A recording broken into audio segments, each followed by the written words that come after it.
Ramblin man here. Now, I told you I'd probably do the video, and I am. I was just thinking about. I told you about my childhood, a lot of funny things and stuff like that. I'm gonna go way back. So, when I was born in Germany, and my parents moved back to a little town called Lampasas when I was like 3 years old, and I grew up there until I was probably right after third grade.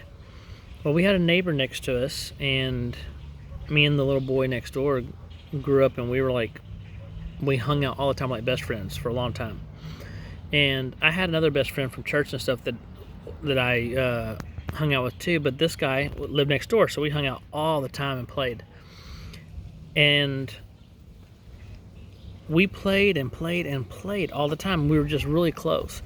And so after third grade, we moved away from there and went out to West Texas, and I was there for like fourth, fifth grade. In fifth grade, came back to visit in this little town.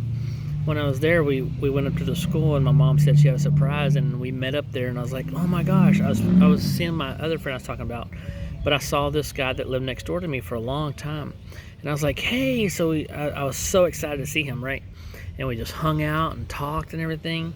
And then when he left, he had like really thick glasses and everything, and we got in the car and we were leaving and stuff. And I asked my mom, I said, well, is something wrong with him? What happened to him? She goes, what do you mean what happened to him? I said, he was different. She goes, no, he's always been that way. And I said, he's always been that way? And she goes, yeah. And she said, he's mentally challenged. He's special needs. And I was like, at that time we didn't use things like special needs. We used special ed, things like that, but his special needs. And I was like,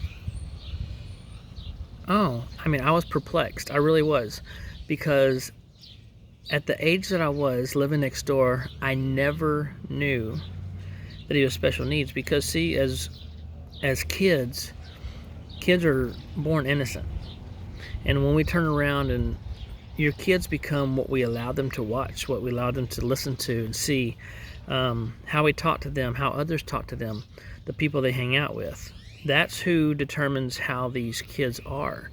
And that's what I think right now is wrong with our nation, is we haven't made our kids to be, blind to the fact that people are different. So what? You should embrace those people for who they are and love them for who they are. Because that's what I did at that time. I did not know there was anything wrong with him. It just seemed a little bit off because I hadn't been around him for a couple years. And I hung around all these other kids that didn't have any special needs or issues, and so it just stuck out. But at a young age, I never saw that. And for the longest time, I'd get joked about like, oh yeah, Jeremy's best friend with special needs, he didn't even know it. And the thing was, like, I didn't see that. I saw just my friend. I just saw a kid that I loved and thought it was great.